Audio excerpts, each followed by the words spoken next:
Hello. आज की हम वीडियो में बात करने वाले हैं डायरेक्ट एक्सपेंसेस और इनडायरेक्ट एक्सपेंसेस क्या होते हैं। आज की वीडियो में हम डिटेल में बात करने वाले हैं। वीडियो को बस आपको इस एंड तक देखना है, आपको डिटेल में क्लियर हो जाएगा कि basically direct expenses indirect expenses difference क्या होता है और इसके कॉन्सेप्ट क्या होता है। बस आपको इस वीडियो को एंड देखना है। बिना कोई देरी के चलिए स्टार्ट करते हैं। पहले हम समझ लेते हैं इसका कॉन्सेप्ट क्या होता है डायरेक्ट एक्सपेंसेस और हमारा जो इनडायरेक्ट एक्सपेंसेस है क्या है ये कॉन्सेप्ट। पहले हम इसका समझ लेते हैं एक एग्जाम्पल के थ्रू, तब हमें अच्छे से क्लियर होगा। उसके बाद हम समझेंगे एक्चुअल में इसका डेफिनेशन वगैरह क्या है और इसका एक्चुअल में डिफरेंस क्या होता है। सबसे पहले यहाँ पर अगर हम बात करें डायरेक्ट की, पहले डायरेक्ट का मतलब क्या है। यहाँ पर डायरेक्ट में यहाँ पर इसका मतलब यह है कि जो प्रोडक्शन से डायरेक्टली रिलेटेड होता है, जो प्रोडक्शन से डायरेक्टली रिलेटेड होता है, that is called direct expenses. मतलब प्रोडक्शन करने के लिए आपने जो खर्चे करोगे वो आपका डायरेक्ट एक्सपेंसेस। सिंपल है भाई, ये चीज होती है डायरेक्ट एक्सपेंसेस। ठीक है। और अगर मैं बात करूं इनडायरेक्ट एक्सपेंसेस क्या होते हैं, इनडायरेक्ट एक्सपेंसेस वो होते हैं जो कि इनडायरेक्टली रिलेटेड होते हैं।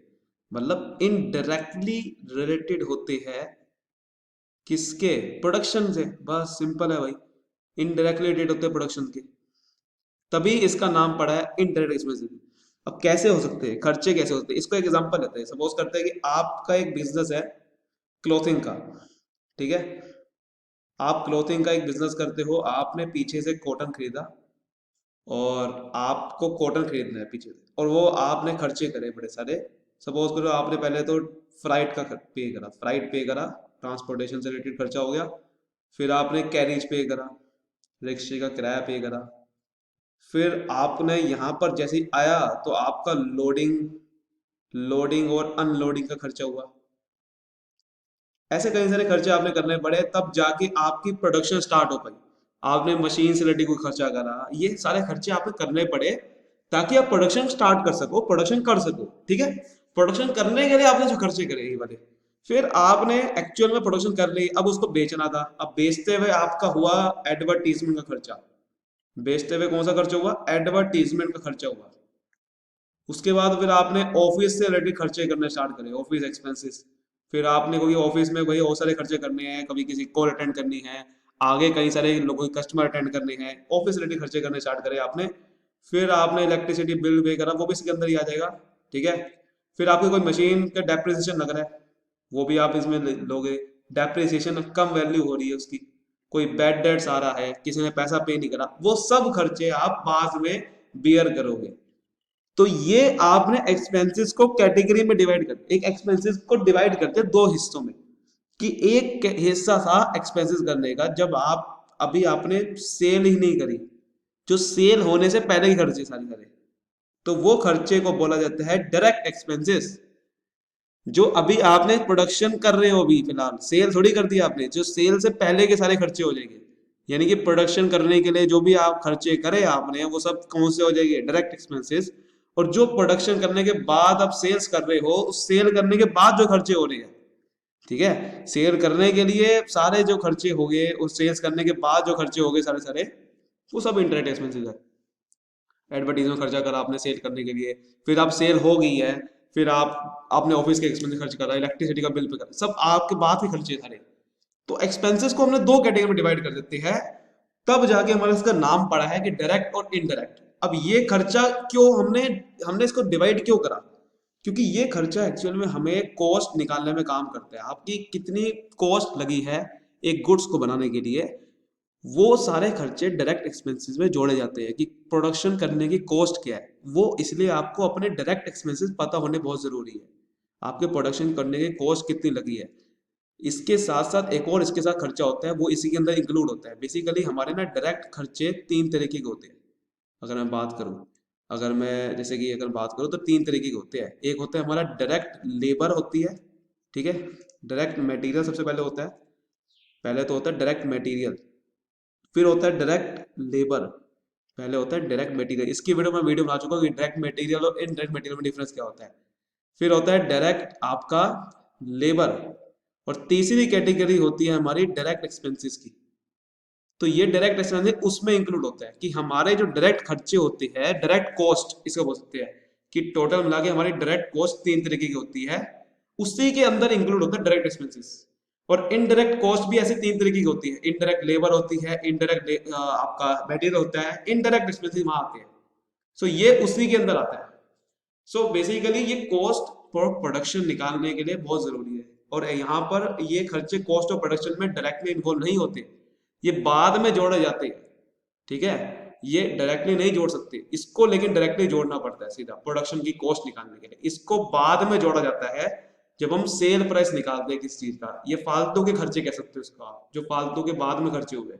एक्चुअल में प्रोडक्शन की कॉस्ट कितनी लगी मुझे प्रोडक्ट बनाने के लिए, वो यहाँ से पता चलता है। ठीक है, सो जो डायरेक्ट कॉस्ट जितने भी होती है वो सब आती है एक निकालने के लिए। अकाउंटिंग में हम भाषा की बात करें, वो उसको बोला जाता है प्रोडक्ट मिला के, उसमें आती है cost of goods sold. Cost of goods sold इसको बोलते हैं COGS। मतलब सेल करते हुए कितनी कॉस्ट आई, सेल करने के लिए कितनी कॉस्ट आई थी।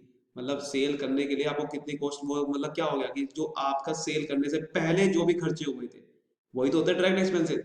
तो वहां पर आते हैं सब खर्चे कि सेल करने के लिए आपको कितना पैसा खर्च करना पड़ा, कॉस्ट ऑफ गुड्स सोल्ड वो होती है कॉस्ट ऑफ गुड्स सोल्ड। और ये इनडायरेक्ट एक्सपेंसेस जब जोड़े जाते हैं सब कुछ टोटल कॉस्ट जिसमें आती है उसको बोला जाता है कॉस्ट ऑफ प्रोडक्शन। कि कॉस्ट ऑफ प्रोडक्शन का आ जाता है कि जितनी भी टोटल कॉस्ट लगी है आपको एक प्रोडक्ट बनाने के लिए वो कॉस्ट ऑफ प्रोडक्शन में आता है। अब इसको कंफ्यूज ना होना कि कॉस्ट ऑफ प्रोडक्शन तो मतलब ये हो गया कि भाई प्रोडक्शन करने के लिए कितनी कॉस्ट चाहिए, नहीं।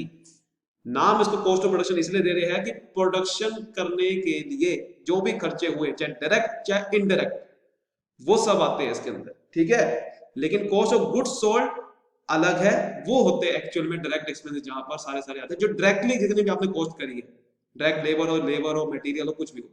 ठीक है, बात समझ में आ रही है।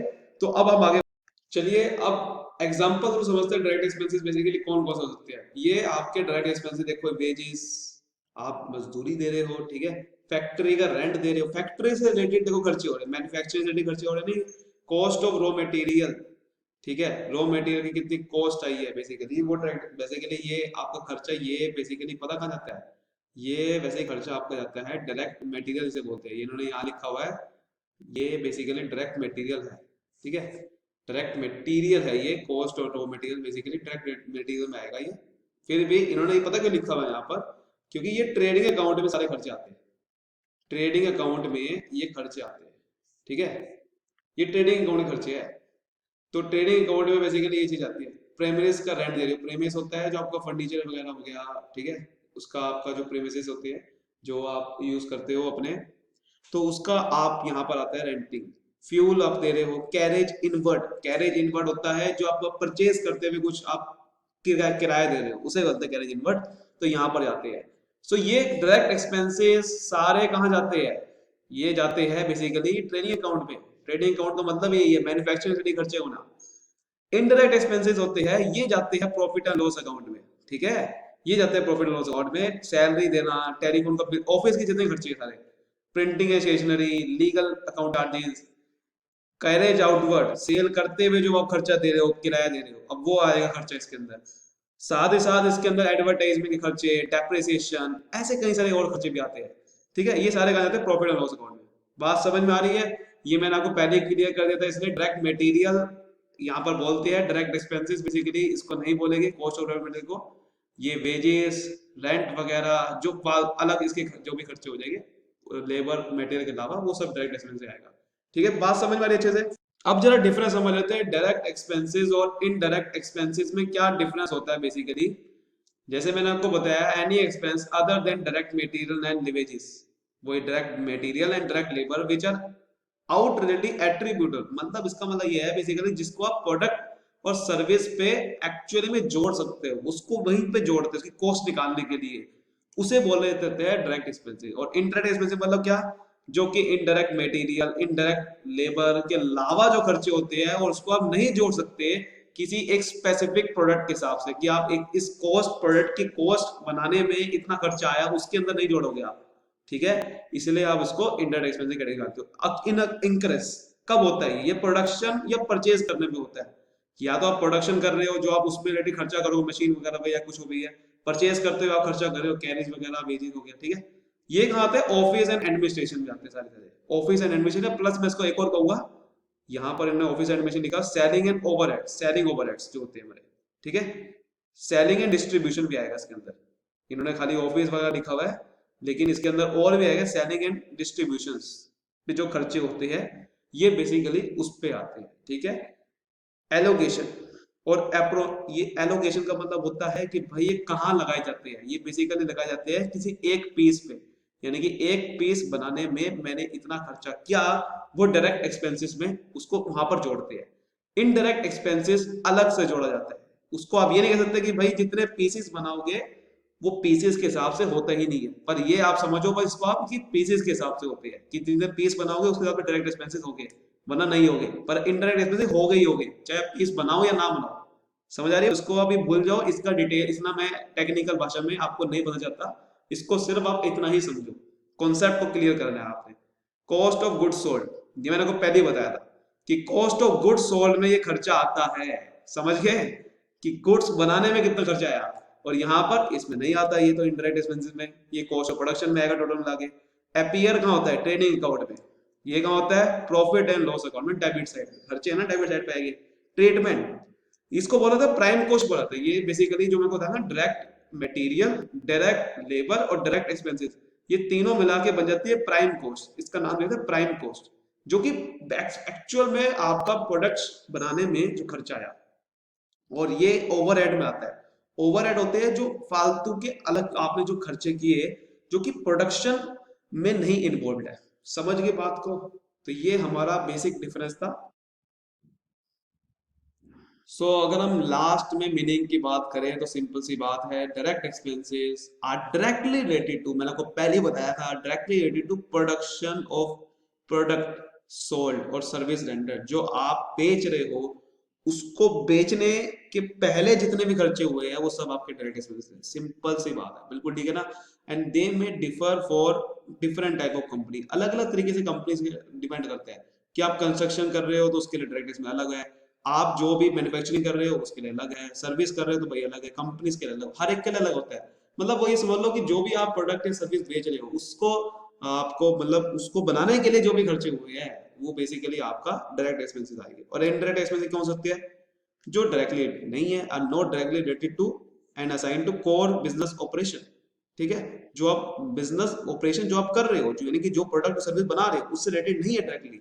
इनडायरेक्टली एक्सपेंसेस है necessary to keep business running, आपको बिजनेस चलाने के लिए, बिजनेस को रन करने के लिए, बिजनेस को आगे बढ़ाने के, कुछ भी करने के लिए आपको इनडायरेक्ट एक्सपेंसेस करने पड़ते हैं, ठीक है। आपको अगर बिजनेस को ऑपरेटिंग करना है, इसको ये भी बोलते हैं बेसिकली ऑपरेटिंग खर्चे भी बोलते हैं, ऑपरेटिंग एक्सपेंसेस, अगर आप नाम सुना होगा, ऑपरेटिंग एक्सपेंसेस मतलब ऑपरेट करने के लिए, बिजनेस को चलाने के लिए खर्चे होते हैं। और इसको ये भी बोल सकते हैं जनरल एक्सपेंसेस बोल सकते हैं इसको कभी कभार, ठीक है। इसको जनरल एक्सपेंसेस भी बोलते हैं, इसको रेवेन्यू एक्सपेंडिचर भी बोलते हैं, बहुत सारे इसके नाम आपको देखने को मिलेंगे, revenue expenditure, operating expenses, general expenses, ठीक है। ये सब आपका इनडायरेक्ट एक्सपेंसेस ही होते हैं, but they can not be directly related to cost of product और सर्विस, मतलब वही चीज कि प्रोडक्ट और सर्विस की कॉस्ट में डायरेक्टली इन्वॉल्व नहीं हो सकते, बिकॉज ये खर्चा उसने हुआ ही नहीं है ना, तो इसलिए ये कॉस्ट उसमें इन्वॉल्व नहीं हो सकती, इसको एक्स्ट्रा बाद में जोड़ते हैं।